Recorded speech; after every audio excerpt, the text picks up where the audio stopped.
Ephraïm, donc, c'est la nation rejetée par Dieu qui ne sera pas dans les 12 tribus d'Israël, reconnue dans le ciel au paradis pour toujours. Pourquoi? Parce qu'Ephraïm a mélangé ses vérités à elle, à la vérité de Dieu. Il croyait dans la création, il croyait dans Jésus-Christ. Et là, on voit un symbole de la fin des temps.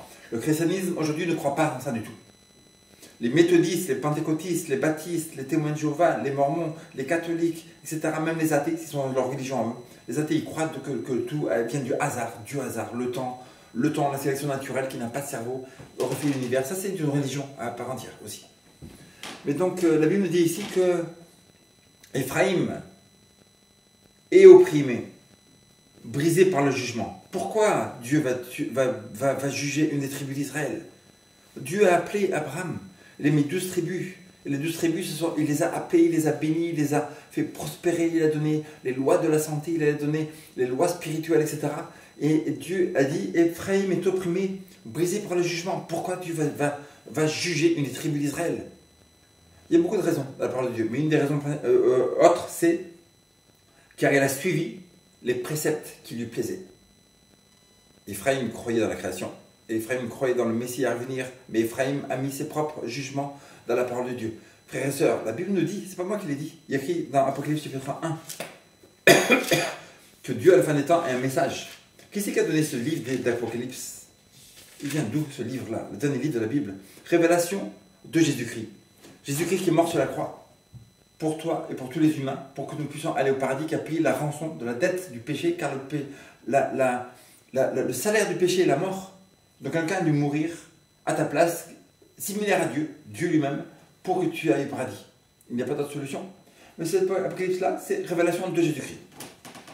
Dans la révélation de Jésus-Christ, Jésus nous dit, ou la plupart des chrétiens, à la fin des temps, comme c'était au temps de Noé, ils ne vont pas rentrer au paradis non plus. Les gens, ils vont manger, boire, etc. Ils auront une forme de religion. C'est-à-dire qu'ils vont aller à l'église, ils vont mettre des costumes, ils vont apporter la Bible à l'église, ils vont parler de la Bible, ils vont évangéliser, ils vont faire des miracles, ils vont faire toutes sortes de choses merveilleuses. Mais Jésus leur dira, mais d'où vous êtes? Vous êtes d'où vous? Non, non, moi j'ai fait des miracles. Moi j'ai guéri les pieds. J'ai guéri les pieds d'un paralytique. Moi je suis allé prêcher partout dans la ville la parole de Dieu, évangéliser. Les pauvres, j'ai nourri les pauvres. Et tu ne me connais pas, Jésus-Christ? Vous êtes d'où? Vous êtes d'où? Nous sommes chrétiens de Paris. Nous avons prêché la bonne parole depuis 35 ans. 35 ans, nous faisons ça tous les dimanches. Le dimanche. Pourtant, je vous ai envoyé des messagers pour vous dire que ce dimanche-là n'est pas la parole de Dieu. Vous dites être chrétien, n'est-ce pas? Oui, oui, nous sommes des chrétiens. Nous croyons en la parole de Dieu, nous avons fait le bien. Nous avons fait de bonnes œuvres pour le salut. De bonnes œuvres pour le salut. Mais pourtant, ce jour-là, vous souvenez-vous que je vous ai envoyé des messagers pour vous parler qu'à la fin des temps, il y a un message de démarcation, comme le message de Noé. Ah oui, il y a des gens qui, même sur Facebook, ils envoyaient des messages, etc. Ils envoyaient des messages comme quoi, la fin, qu'il y avait un message des 3 anges, un truc comme ça. Mais nous, ça, on croit, sincèrement, nous on croit que comme Jésus est mort sur la croix, croyez que Jésus est mort sur la croix, vous avez la vie éternelle. Nous on croit en ça.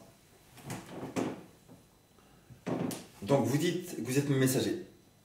Vous croyez ici l'évangile. Mais dans votre Bible, n'a-t-il pas écrit que l'Apocalypse, c'est l'Apocalypse de Jésus-Christ aussi? Donc vous êtes partiel dans la loi. Souvenez-vous dans l'Ancien Testament que mes soi-disant enfants, comme quoi il est écrit que vous, les scribes et les pharisiens, vous êtes partiels dans la loi, donc vous êtes rejetés par Dieu. Vous prenez une partie, vous acceptez, et l'autre partie, vous rejetez. Et vous savez bien que vous vous souvenez que Ephraïm, il a dit, Ephraïm a suivi les préceptes qui lui plaisaient. L'enlèvement, ça nous plaît. Le fait qu'il y ait un message des 3 anges qui va faire une démarcation entre les chrétiens qui vont aller au paradis et ceux qui ne vont pas au paradis, ça ne nous plaît pas du tout, ce message. Donc ce message-là, il ne vous a pas plu du tout. Non, on n'a pas beaucoup aimé ce message du tout. On n'a pas supporté ce message-là de les anges qui volent au milieu du ciel, les anges qui volent à toute nation, à toute tribu, à toute langue, à tout peuple. Donc, n'est-il pas écrit dans ma parole comme quoi ces anges-là partent dans toute la terre pour donner un dernier message d'avertissement, et qu'à la fin de ce message, Apocalypse 14, verset 13, il est écrit, il avait une nuée blanche, et sur la nuée était assis quelqu'un qui ressemblait à un fils d'homme, ayant sur la tête une couronne d'or, et dans la main une faucille tranchante. N'avez-vous pas lu qu'après que ce message est donné partout à la terre, Jésus revient? Oui, pourquoi n'avez-vous pas donc accepté ce message? On n'a pas accepté ce message parce qu'il n'avait pas trop d'importance pour nous. Nous, ce qu'on aime, c'est l'évangile. Nous, ce qu'on aime, c'est que Jésus est mort sur la croix. Et voilà. Donc, vous avez rejeté, vous êtes incrédule dans la parole de Dieu. Car Apocalypse 21, les enfants, vous dites qu'être mes enfants. Mais il y a écrit dans Apocalypse 21 que les incrédules n'entreront pas au royaume des cieux. Ephraim était rejeté parce qu'ils choisissaient leur propre doctrine, leur propre vérité. Et que quand Jésus a mené ce message, et qu'il est bien dit dans la parole qu'il est mondial. Toute âme, toute personne humaine sur la terre va devoir accepter ou refuser ce message. N'est-il pas écrit ça? Oui. Et donc vous avez rejeté ce message? N'est-il pas écrit donc dans ce message comme quoi si vous rejetez ce message, vous serez rejeté de Dieu, même si vous croyez en Jésus-Christ? Où est-il écrit ça? Où est-il écrit ça? Mais il est écrit ça dans le troisième message, frère et sœurs. Il est écrit que vous allez adorer. Si quelqu'un adore la bête et son image, et reçoit la marque de son front sur sa main. Est-ce que ça parle des athées là, ou ça parle des croyants? Est-ce que les athées adorent? Les athées n'adorent pas. Ils adorent sans savoir. Ils adorent eux-mêmes. Et si ça parle, mes soi-disant enfants, ça parle que le christianisme moderne va adorer la bête et son image. Vous n'avez pas la Bible chez vous? Vous avez prêché la parole depuis 35 ans. Depuis 35 ans, vous allez parler aux gens sans lire ce qui est écrit dans la parole de Dieu. Vous donnez un message partiel. Parce que dans le dernier chapitre 7, il y a écrit que la bête, c'est bien l'Église catholique qui va changer le samedi au dimanche, qui va durer 1260 ans, qui va avoir qui va sortir de Rome, la ville des 7 collines. C'est le groupe qui s'est habillé en pourpre et en écarlate, en rouge et en violet, etc.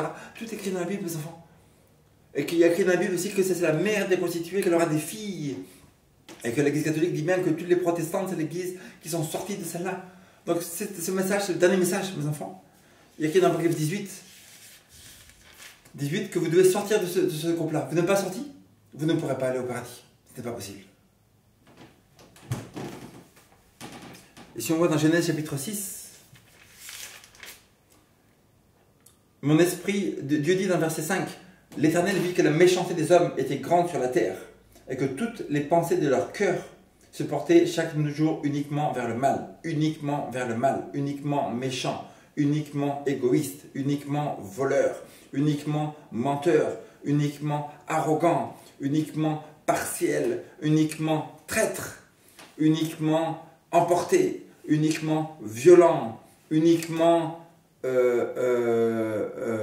déloyal, uniquement tous les péchés inimaginables. Et là, ça ne parle pas seulement des non-croyants, parce qu'au temps de Noé, il y avait beaucoup de croyants qui sont morts dans le déluge. Comment on sait qu'un déluge est arrivé sur la terre? Il y a des fossiles de poissons sur toutes les hautes montagnes.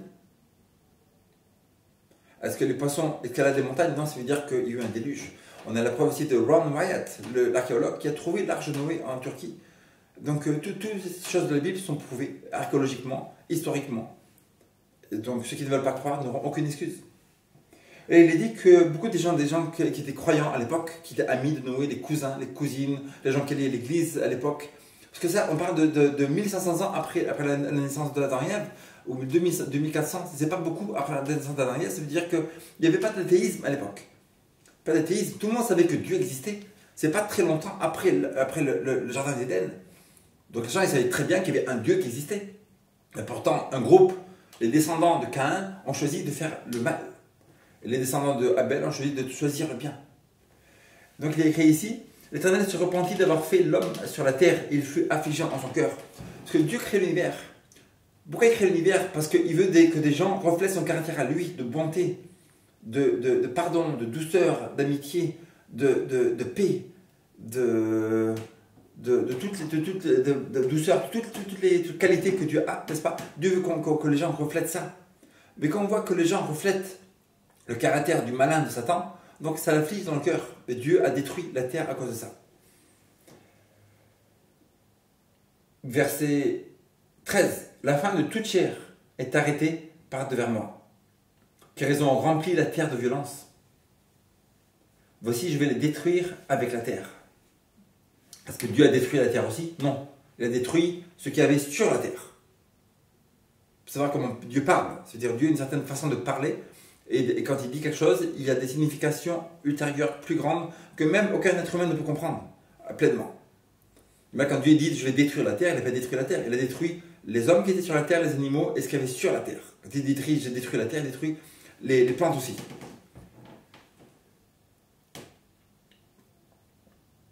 Car ils ont rempli la terre de violence. Voici, je vais les détruire avec la terre.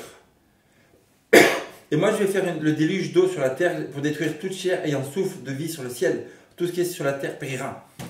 Au temps de Noé, beaucoup de gens allaient à l'église, beaucoup de gens allaient prier, beaucoup de gens croyaient dans la vérité. Mais Dieu a apporté un test. Le test présent, le test de la vérité présente. Aujourd'hui, Dieu dit à tout le monde, maintenant, Noé va prêcher là-bas. Ceux qui vont accepter pourront être sauvés. Ceux qui n'accepteront pas ne sont pas sauvés. Bien que vous croyiez dans la création, bien que vous croyiez dans le Messie à venir, bien que vous croyiez dans le sang qui expie vos péchés, etc. Voici un test qui arrive, une nouvelle vérité, une vérité présente pour le temps présent de votre société, de votre temps actuel. Quelques âmes qui croient dans la création, qui croient dans le Messie à venir, qui croient dans le sang expiatoire, mais qui ne rentrent pas dans l'arche de Noé, dans ce message présent, ne pourra pas être sauvé. Impossible. Alors, tous ceux qui croyaient dans la création, croyaient dans le Messie à venir, mais qui ne sont pas rentrés dans l'arche, ont été perdus, sont tous morts. Je vais venir un déluge sur la terre pour détruire toute chair ayant souffle de vie dans le ciel, et tout ce qui est sur la terre périra.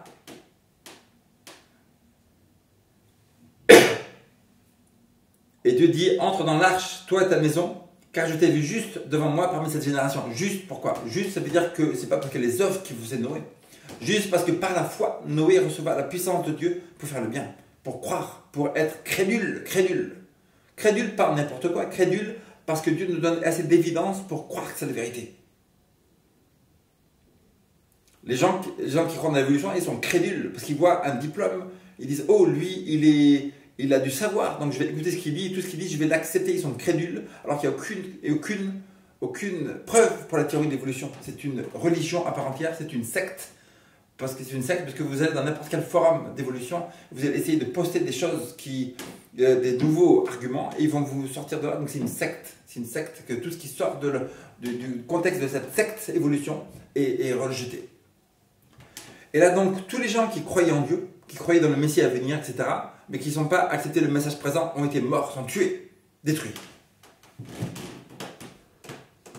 Jean 16, 7, 8 et 13.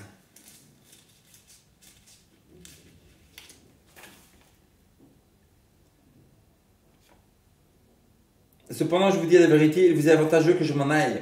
Car si je ne m'en vais pas, le consolateur ne viendra pas vers vous. Mais si je m'en vais, je vous l'enverrai.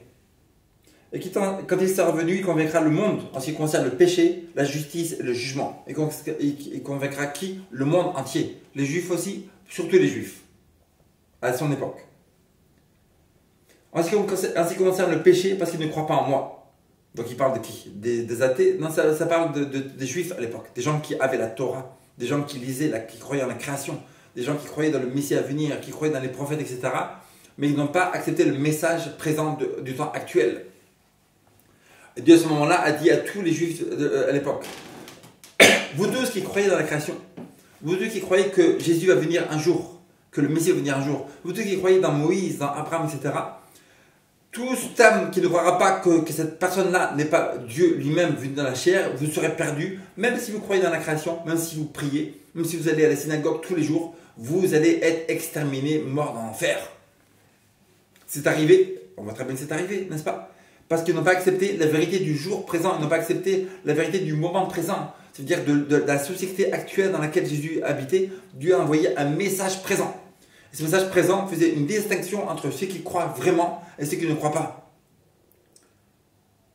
Donc c'est pas parce qu'on croit dans une vérité, une forme de doctrine biblique qu'on est accepté. Il y a toujours des vérités présentes qui arrivent. Et si on n'accepte pas cela, on est rejeté totalement de Dieu, comme au temps de Noé et comme au temps de Jésus-Christ. Tous ceux qui n'ont pas cru que Jésus était Dieu lui-même, venu dans la chair, ne iront pas au paradis.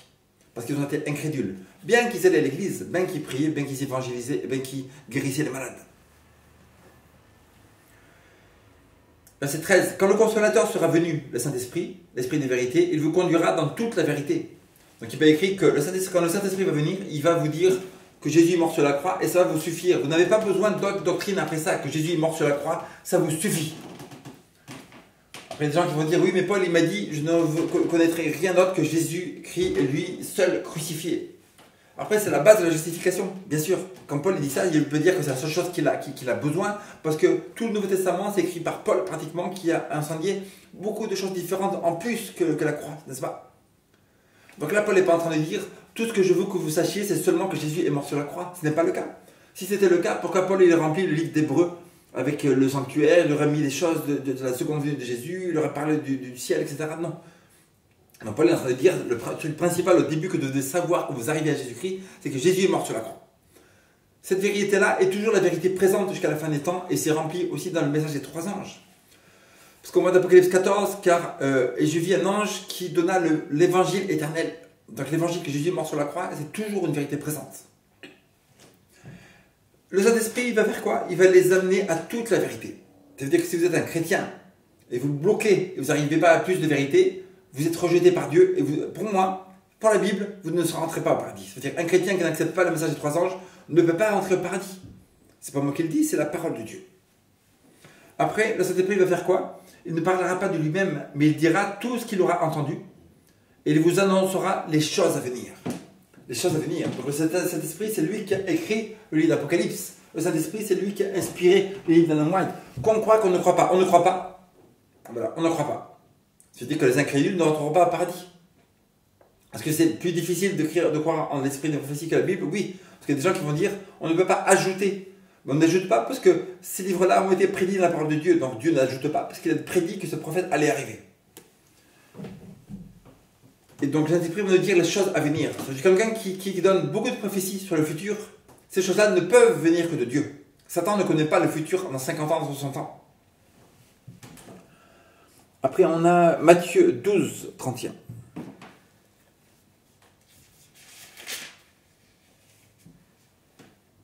C'est pourquoi je vous dis, tout péché et tout blasphème sera pardonné aux hommes. Le blasphème contre le Saint-Esprit ne sera point pardonné.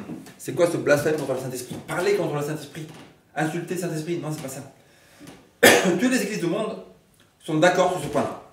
Parce que le péché contre le Saint-Esprit, c'est quelqu'un, on a dit quelqu'un lui dit, Jésus t'aime, je veux pas. Jésus t'aime, je veux pas. Jésus est mort sur la croix, je veux pas. Jésus, la fin du monde arrive, je veux pas.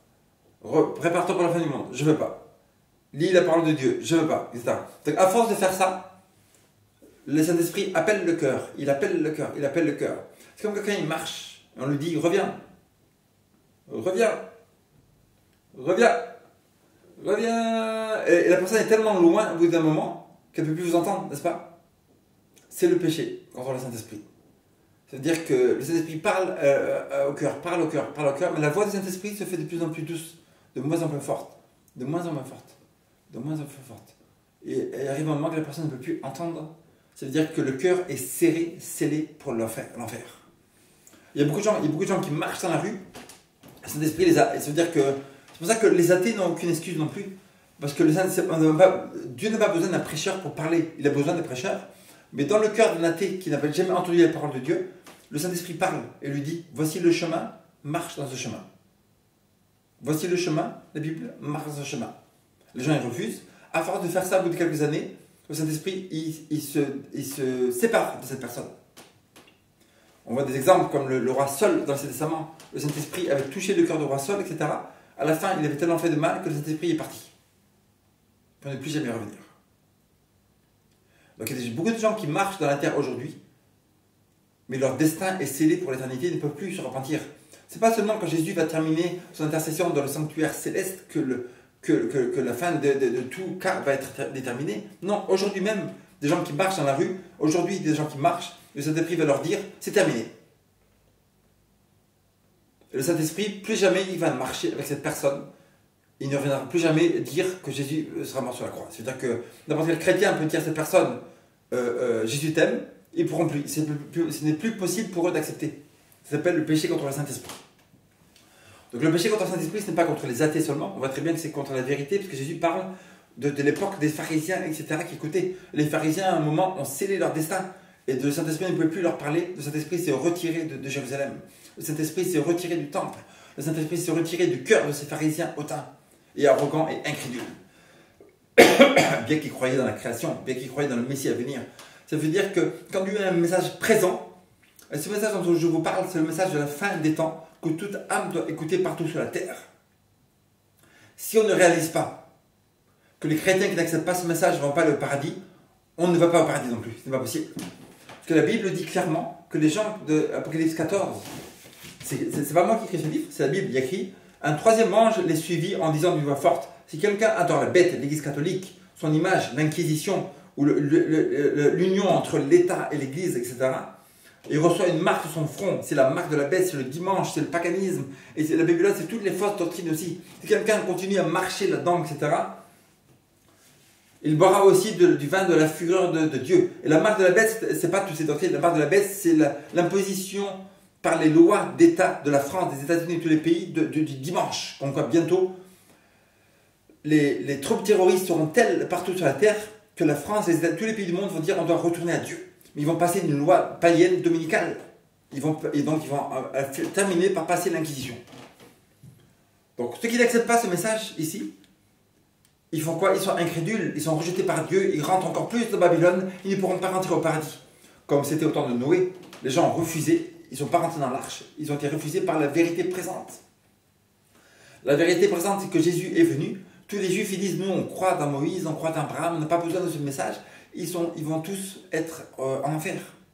La même personne ici, c'est dans notre société actuelle aujourd'hui, Dieu a un message présent. Le message présent, c'est quiconque de tous les chrétiens sur la terre qui n'accepte pas ce message de la fin des temps, comme quoi le dimanche est un jour païen, comme quoi toutes les églises protestantes sont tombées, comme quoi l'église catholique c'est la mère des prostituées, et qui ne sort pas de ce message pour aller dans le message de Dieu, qui est l'Apocalypse 12, 17, ceux qui gardent les commandements, le sabbat, et qui ont le prophète de Dieu, Ellen G. White, n'iront pas au paradis. Dieu dit à tout chrétien aujourd'hui, si vous, en tant que chrétien, vous ne faites pas ça, vous ne rentrerez jamais au paradis. Donc il est écrit clairement, ceux qui font ça, qui n'acceptent pas ce message, ils boiront de la fureur de Dieu versée sans mélange, dans la coupe de sa colère. Ils seront tourmentés dans le feu de le soufre, devant les saints anges et devant l'agneau. Les chrétiens qui vont évangéliser toute leur vie, ils vont terminer brûlés, etc. Ils vont terminer avec la colère de Dieu sur eux, ils vont terminer à recevoir les 7 dernières plaies sur la tête. C'est la Bible le dit, n'est-ce pas? Il y a écrit dans Apocalypse 15 et 16 que les 7 fléaux qui s'accomplissaient de Dieu, c'est sur ceux qui ont reçu la marque de la bête. Chapitre 16, verset 2. Le premier alla, il versa sa coupe sur la terre, et un ulcère malin et douloureux frappa les hommes qui avaient la marque de la bête et qui adoraient son image. On ne parle pas des athées. Les athées à ce moment-là adoreront aussi parce qu'ils voudront manger, ils devront boire, ils devront s'habiller, donc ils vont adorer la marque de la bête, non pas parce qu'ils aiment le dimanche, non pas parce qu'ils aiment Dieu, le faux Dieu, mais parce qu'ils voudront manger, etc. Mais ça, ça part de la grande majorité du christianisme. Très bientôt, ils vont adorer la marque, ils vont recevoir la marque de la bête, ils vont adorer l'image. Et donc, ça veut dire qu'ils vont recevoir quoi? Un ulcère malin, des maladies partout sur le corps, parce que Dieu est en colère contre les fausses églises. Les fausses églises qui nous disent Jésus-Christ, Jésus-Christ, Jésus-Christ, mais qui refusent d'accepter le message de la fin des temps. Jésus-Christ dit, vous m'aimez, gardez mes sabbats. C'est le premier point déjà. Après Jésus-Christ vous dit, vous m'aimez, vous lisez le chapitre 14 d'Apocalypse, vous devez sortir de Babylone. Vous m'aimez, votre grand-père, votre grand-mère est baptiste, toute votre famille est baptiste, méthodiste, pentecôtiste, etc. Toute votre famille est chrétienne, etc. Maintenant, je vous donne devant votre parent, devant votre cousin, devant votre cousine, de sortir de votre tradition, de sortir dans le message que je vous demande. Rentrez dans l'arche. Et la plupart des chrétiens disent, je ne veux pas rentrer dans l'arche. Je crois en Jésus-Christ, ça me suffit. Jésus-Christ est mort sur la croix, ça suffit. Je n'ai pas besoin de ce message des 3 anges de la fin des temps. Tu n'as pas besoin, tu n'as pas besoin de quelqu'un que la fureur de Dieu, le verset sans mélange, de la coupe de sa colère, tombera sur tous les chrétiens qui auront prié toute leur vie, qui seront à l'église toute leur vie, qui auront donné à manger aux pauvres, etc. et qui auront prêché la parole, ils seront tourmentés dans le feu et de le soufre. C'est la parole qui est de Dieu qui le dit, ce n'est pas mes paroles à moi. Hébreux 4, 6, 7 et 12.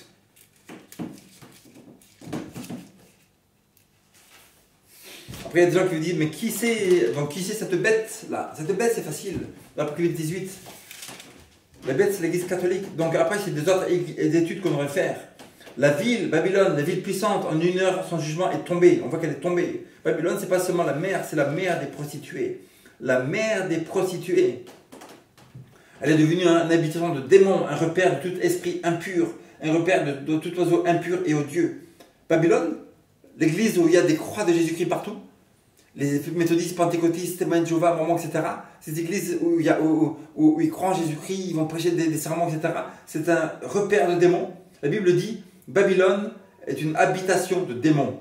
L'église témoins de Jéhovah est une habitation de démons. L'église pentecôtiste est une habitation de démons. Les églises évangéliques, c'est des habitations de démons. Les églises presbytériennes, c'est des habitations de démons.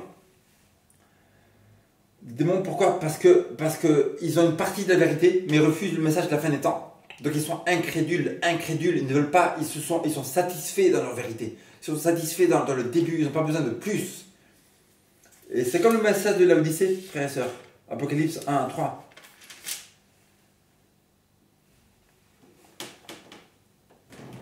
Tu n'es ni froid ni bouillant, ni froid ni bouillant. J'accepte Jésus-Christ, Jésus est mort sur la croix, ça me suffit, ça me suffit. Pourquoi plus? Pourquoi ce message-là? Pourquoi ce message? Parce que Dieu envoie un test pour savoir si tu es vraiment un chrétien ou pas.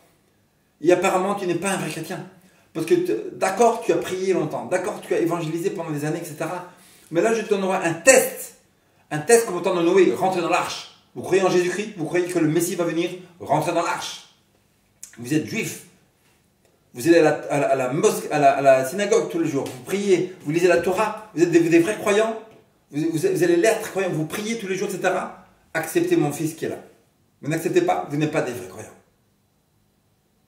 Vous dites chrétien, alléluia, vous faites des prières, vous guérissez les malades, vous faites toutes sortes de miracles partout. Vous êtes vraiment des chrétiens, vous êtes fervents pour Jésus-Christ dans la rue, à prêcher, etc. Vous êtes un vrai chrétien, n'est-ce pas? Acceptez le message de 3 ans, sortez de votre église corrompue. Vous n'allez pas sortir de votre église corrompue?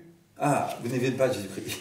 Vous n'avez pas Jésus-Christ, vous êtes rejeté par Dieu, n'est-ce pas? Et vous allez recevoir la marque de la bête sur votre tête et vous allez terminer en enfer.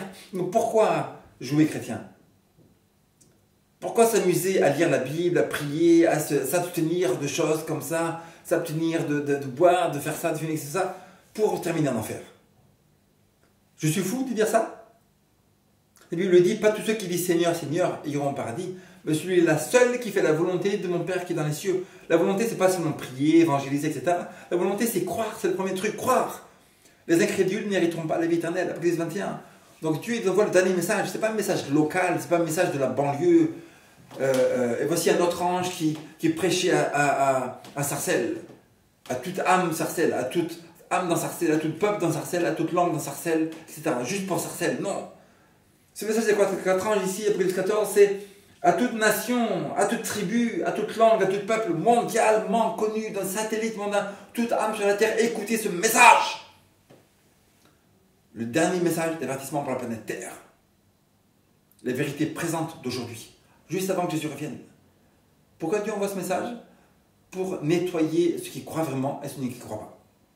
Pour nettoyer son église, pour purifier son église. Aux professeurs, ceux qui disent je crois en Jésus-Christ, mais leurs œuvres renient Jésus-Christ. qui sont fiers, qui sont arrogants, qui sont égoïstes, qui sont méchants, etc. Mais ils disent Jésus-Christ, Jésus-Christ. Dieu nettoie tout ça. Parce que ceux qui aiment vraiment Jésus-Christ, ils vont le suivre dans ce message des 3 anges. Donc à vous le choix aujourd'hui. Nous avons ce dernier verset à lire. Hébreux 4, 6, 7 et 12.